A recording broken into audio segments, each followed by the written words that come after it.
네, 개장 30여 분 남겨두고 있습니다. 오늘도 짧고 굵은 시장 전략 들어볼 거예요. 보겠습니다. IBK투자증권 분당센터 정경민 차장과 MBN골드 김영민 매니저입니다. 안녕하십니까? 반갑습니다. 네.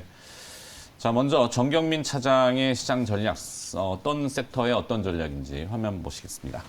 정경민 차장은 엔터테인먼트, 영화, 소프트 쪽으로 보시네요. 소프트한 업종이라고 봐야 되겠죠. 네. 리오프닝의 꽃은 영화 산업이다. 저점 매수 전략, 어떤 의미죠?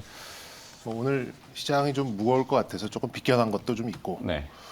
최근에 흥행하는 영화 소식이 좀 쏙쏙 좀 들리면서 뭐 이러면은 좀 저점을 잡아나가는 종목군 중에 하나가 아닐까, 저점의 신뢰도를 높여도 되지 않을까라는 생각에서 네. 한번 선정을 좀 해봤고요. 그간은 이제 코로나 시기 때는 우리가 이제 OTT에 열광을 했잖아요. 그러면서 이제 산업 구조도 이제 극장에 가서 팝콘을 먹던 이제 그런 시기에서 그냥 집에서 드라마를 기다리면서 이렇게 컨텐츠를 소비하는 이제 그런 시대로 좀 변모를 했었는데, 그래도 이제 좀 대작 영화들은 큰 스크린에서 남들하고 함께 보는 맛이 있죠. 그래서 이제 그런 리오프닝을 좀 여름 시즌에 맞춰서 우리가 좀 투자 아이디어로 담으면 어떨까 하는 이제 그런 생각을 좀 볼 수 있겠습니다. 좀 대작들이 앞으로 좀 많이 있다 보니까 아무래도 좀 빠르게 리오프닝을 타고 그러니까 영화 산업에 관련된 그런 종목들이 회복되지 않을까 하는 이제 그런 생각입니다. 아직은 좀 주가가 더뎌요. 그리고 이제 저점 부근에서 다른 종목들의 반등도 전혀 뭐 좀 반영이 좀 안 된 그런 상황이고, 또 보니까는 공매도가 아직까지는 상당히 좀 많이 있더라고요. 네. 그런데 이제 이 탈출의 트리거가 될 수 있는 이제 대작 영화들이 이렇게 좀 개봉을 하고, 그리고 요즘 뭐 극장 가보신 분들 알겠지만 티켓 값이 굉장히 비싸졌어요. 이제 네. 그거를 좀 감안을 해보면 영화 티켓 인플레이션이군요. 네, 뭐 다 10,000원이 넘습니다. 그래서 좀 괜찮은, 또 자리마다 또 차별이 되고 있고, 뭐 누워서 보는 영화관은 더 비싸잖아요. 그렇죠. 그건 이제 원래 비쌌고, 네. 원래 그냥 일반 이런 상영관 같은 경우에도 거의 이제 10,000원대 중반. 보통 제 기억에는 뭐 비싸도 한 8,000~9,000원 정도 했었던 것 같은데, 뭐 2019년 뭐 이 정도만 해도 아무래도 이제 인플레이션이 좀 이게 반영이 좀 된 게 아닌가. 그러니까 우리가 뭐 늘 그 경제적으로 봤을 때는 P와 Q를 가지고 이제 논하게 되는데, 네. 일단 P는 확보가 됐어요. 그리고 이제 Q만 늘어나면 이익은 돌아서는 이제 그런 구조라고 좀 간단하게 좀 보실 수가 있을 것 같습니다. 현재 그 국내 멀티플렉스를 장악하고 있는 이제 3사, 그러니까 과점을 하고 있는 3사는 CGV랑 이제 메가박스, 그리고 이제 롯데시네마, 요게 이제 빅3라고 볼 수 있는데, 아무래도 이제 CJ CGV가 가장 큰 점유율을 좀 가지고 있죠.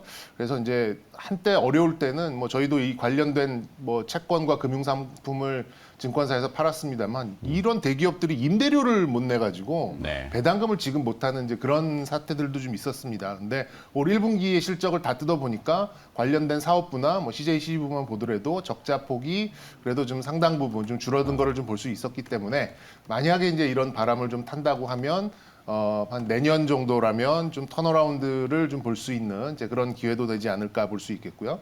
영화는 이제 아시다시피 이제 제작, 배급, 상영이 다 이렇게 분리가 되어 있습니다. 근데 그간 이제 제작사들은 어쨌든 OTT 쪽, 뭐 넷플릭스나 애플이나 뭐 국내 뭐 티빙이나 이런 쪽으로 이 컨텐츠를 제작하면서 뭐 좀 심한 말을 하자면 이제 연명을 할 수 있는 이제 그런 구간이 좀 됐었습니다만, 배급과 상영 이런 데는 아시다시피 이제 다 대기업이다 보니까 뭐 정부의 보조금 한 푼 못 받고 이런 좀 충격을 좀 많이 받았었는데, 뭐 주가에서 가장 큰 이벤트라고 볼 수 있는 거는 턴어라운드잖아요. 그러면 턴어라운드가 좀 가시화되는 그런 시점이 온다면, 뭐 이게 주가가 미리 뭐 여행주처럼 이렇게 올라가 있다라면 좀 갸웃하실 수도 있겠습니다만, 아직 저 밑에 있다 보니까 뭐 자리도 좀 좋을 것 같습니다. 그러면 이제 무슨 영화들이 있느냐, 간단하게 마지막으로 좀 말씀을 드리자면, 지금 닥터 스트레인지가 510만을 넘었어요. 네. 닥터 스트레인지.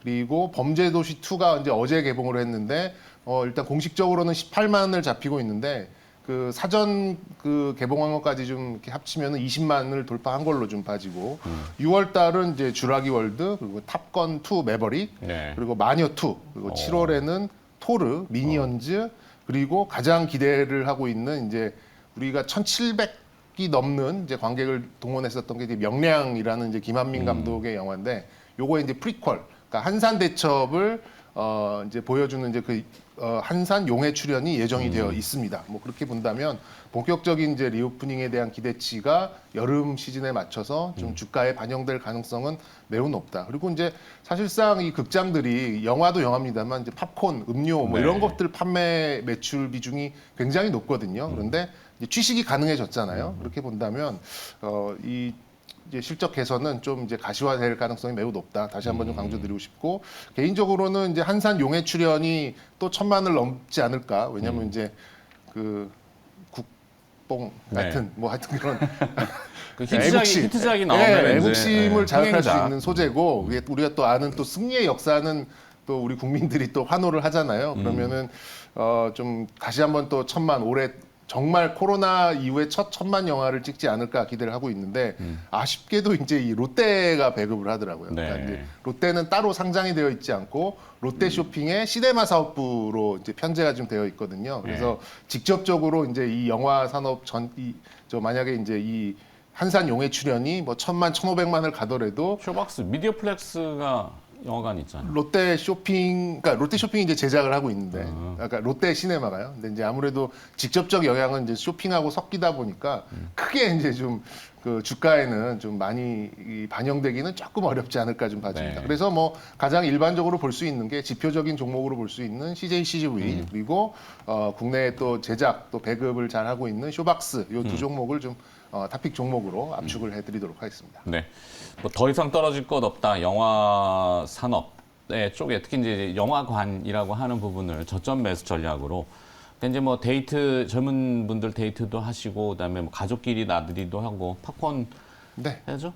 큰 화면으로 보는 요즘 이제 저도 이따 이제 일발장 전에 오늘 맥락이 비슷한데 영화 촬영 기법도 굉장히 고난이도로 올라갔잖아요. CG 처리하다가 이제 드론으로 따라다니면서 촬영합니다. 그 앰뷸런스라는 영화, 뭐 그렇죠. 흥행은 좀 저기했지만 그러니까 그런 것들이 몰입감을 축소해 주려면은 아이맥스라 그래서 이제 큰 말이죠. 화면들 집에서 OTT로 보는 거는 한계가 있다. 그거는 이제 드라마 뭐 이런 화면 거는 앞에 가서 괜찮은데. 보기는 좀 그렇잖아요. 네, 그렇죠. 사실 OTT라는 것도 오버 더 탑이지만 이게 이제 옥상 위에 안테나를 가정으로 끌고 들어온 거 아니에요? 그런 수준이죠. 네. 동글형으로 끼웠다가 동글이 빠지면서 인터넷으로 들어오는. 네.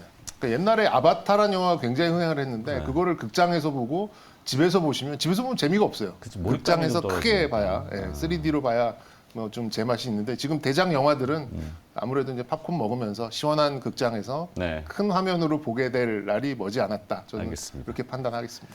알겠습니다. 시장은 어려울 수 있지만 뭐 그거는 그거고. 네. 자, 김명민 매니저의 오늘 또 전략, 섹터 전략이라고 해야 되겠죠? 화면 보시겠습니다. 자, 로봇. 삼성이 또 로봇 얘기를 어제 꺼낸 것 같은데 로봇 관련주가 한때 상당히 들썩거렸죠. 로봇 태권브이는 언제 나오는 겁니까? 그건 잘 모르겠고요.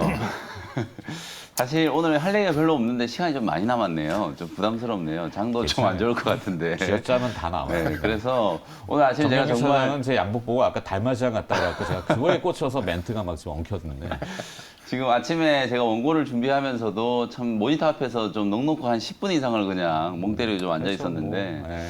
사실 오늘 미국 시장이 조금 많이 빠져가지고 과연 이런 업종 전략이 필요할까 이런 생각이 좀 들 정도로 분위기가 좀 안 좋았는데 네. 그럼에도 불구하고 우리가 조금 주목해 봐야 되는 부분 방금 차장님이 이제 또 영화 산업에 대한 부분들도 해주셨지만 실제로 진짜 좀 많이 빠져 있는 종목들 중에서 뭔가에 좀 모멘텀에 좀 기댈 수 있을 만한 그런 종목들을 오늘 그래도 정신줄을 부여잡고 한번 네. 공략을 해보자 이런 의미라고 생각하시면 될 것 같고요. 한마디로 얘기하면 뭐 그야말로 이제 산업용 로봇의 시대가 이제 도래를 한 거거든요. 참 이게 인간에게는 좀 되게 가혹한 지금 시대적인 변화라고 저는 보여져요. 현장에서 이제 사람을 대체하는 로봇들이 정말 좀 많이 나오고 있죠. 가깝게는 우리 매장에 가면 키오스크 뭐 주문을 직접 우리가 대면을 안 하잖아요. 키오스크로 그냥 주문해가지고 물건만 받아가는 이제 그런 구조들이 많이 확산되고 있죠. 음식 서빙하는 그렇죠. 로봇. 서빙하는 자율주행 로봇도 있고 요즘엔 대형 마트에 가도 직접 내가 바코드로 그냥 결제해가지고 카드 꽂고 계산하고 그냥 가버리잖아요. 그리고 나중에는 이제 그런 것까지 지금 개발을 하고 있거든요. 유통업체들은. 오늘 뭐 유통업체들이 워낙 좀 이슈긴 했었는데 카트에 내 물건을 담아 놓으면 그걸 자동으로 이제 계산을 따다닥 해가지고 네. 통과만 하면 그냥 결제해가지고 집에 가는 그런 이제 시스템도 지금 개발을 하고 있거든요. 그 정도로 이제 우리가 현장에서 사람들을 일하고 있는 사람들을 참 마주하기가 좀 어려운 그런 시대가 오고 있다. 다만 이제 산업적으로 봤을 때는 이게 참 이제 로봇이 또 더 많이 좀 필요해질 수밖에 없는 그런 상황이고 저는 오늘 이제 로봇과 관련된 또 주제를 준비한 이유가 어저께 이제 윤석열 대통령께서 광주 가셨잖아요. 네네네. 근데 이제 광주 가서 이제 정말 모든 국민이 다 광주 시민이다 이런 얘기를 하면서 광주를 이제 인공지능, 뭐 빅데이터 이런 융복합 산업의 또 첨단 도시로 키우겠다. 네. 뭐 광주까지 가셔도 이제 그런 얘기를 하셨더라고요. 아무래도 이제 취임 전부터도 당선인 시절부터도 이런 AI라든지 융복합 산업에 대한 부분들을 워낙 많이 강조를 했고 또 최근에 삼성그룹이라든지 현대그룹 뭐 워낙 이 로봇 산업에 대해서 관심을 좀 많이 갖고 있잖아요, 총수들이. 네. 그러다 보니까 이제 그룹 차원에서 역량을 이쪽에서 좀 많이 집중을 하고 투자도 또 확대하겠다는 그런 계획들을 많이 얘기하고 있는 상황이기 때문에 분명히 이제 이쪽이 좀 커질 수 있는 산업인 건 분명한 것 같아요. 다만 아직까지는 뭔가 가시적으로 손에 잡히는 뭔가 결과물들을 만들어낸 기업들이 없다 보니까 그냥 뉴스 플로어에 따라서 뭐 테마성으로 움직이는 몇몇 종목들을 제외하고 특히 최근에 이제 휴림 로봇 같은 기업들이 삼성 투자의 수혜주다 이러면서 뭐 어마어마하게 주가가 많이 올라갔잖아요. 네. 근데 이게 사실 우리 냉정하게 얘기해 보면 이게 당황스러워요. 도대체 삼성그룹하고 도대체 무슨 관계가 있냐 뭐 이런 생각을 할 수가 있거든요. 그래서 어쨌든 이런 일부 테마 종목들 제외하고 본업이 이제 로봇과 관련된 특히 이제 산업용 로봇과 관련되어 있는 그런 이제 기업들 중에서 중장기적인 어떤 수혜가 예상되는 종목들을 우리가 한번 또 짚어보는 게 좀 좋지 않을까 그런 차원에서 말씀을 좀 드려보도록 하고요.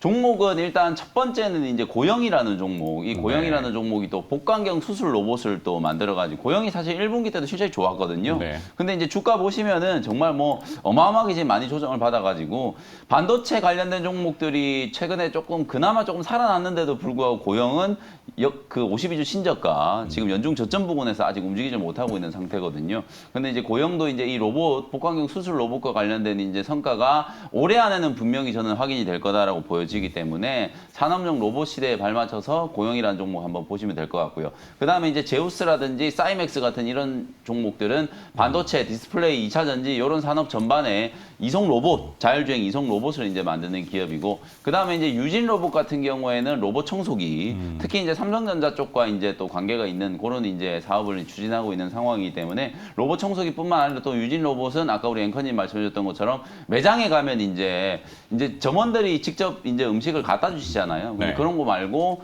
음식을 이제 그 로봇에 딱 담아 놓으면 테이블 번호 딱 입력하면 알아서 로봇이 테이블에 딱 와가지고 그걸 이제 받아가지고 우리가 먹는 거거든요. 이제 그런 로봇도 이제 개발을 하고 있고 이게 이제 호텔이라든지 이제 이런 시설로까지도 다 이제 확장될 수 있는 호텔에서 이제 룸서비스 부르면 사람이 오는 게 아니라 로봇이 물건을 실어서 이제 오는 거죠. 이런 시스템으로 이제 로봇을 개발하고 있다. 이렇게 이제 보시면 될 것 같습니다. 그래서 이런 종목들이 있다라는 거 이제 참고해 보시고 저는 이제 좀 탑픽 종목으로 고영 복강경 수술 로봇, 고영이라는 종목과 그 다음에 자율주행 이송 로봇, 제우스 요 두 종목을 한번 선정을 해드려 보도록 하겠습니다. 네.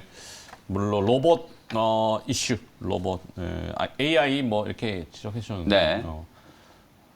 그래요. 뭐 고영과 제우스 이렇게 정리해 주고 휴림 로봇은 좀 그렇죠. 네. 휴림 로봇은 지금 경고 딱지가 붙어 있어가지고 네. 그냥 참고로만 주가가. 보시라고. 네. 그 휴림 로봇 하니까 생각나는데 예전에 그 태미라는 제품이 있어요. 미국에 수입해 와가지고 그 서빙용 로봇처럼 가정에서 이렇게 인터넷 그 뭐죠 그 너튜브 화면을 이렇게 보여주고 막 따라다니는 형태인데 이게 수입해 오다 보니까 한국말을 잘 못 알아들어가지고 구두로 얘기해야 되는데 뭐 그런 해프닝도 좀 있고 네. 주변에 그 뭐 한 200, 300만 원 주고 사신 분들은 그거 그냥 빨래거리로 아이고 그렇게 쓰신다고. 네. 그 로봇 산업이 사실은 현실적으로는 조금 더 많이 이제 이런 산업용 로봇 말고도 일반 로봇 또 관절이 좀 움직인다든지 그쵸. 이런 게 좀 실생화돼야 될 겁니다. 네. 자, 하여튼 로봇 이슈로 그리고 뭐 저점 매수죠? 네, 저점했습니다. 네. 자, 두 분의 전략, 섹터 전략인데 김영미 매니저는 이제 산업용 로봇의 시대, 그래서 고영과 제우스, 리얼 로봇, 네. 이쪽을 보고 계시고, 그다음에 정경민 차장은 리오프닝의 꽃, 영화 산업계에서 CJ, CGV와 쇼박스 얘기해 주셨습니다. 자, 일발장전으로 넘어가겠습니다.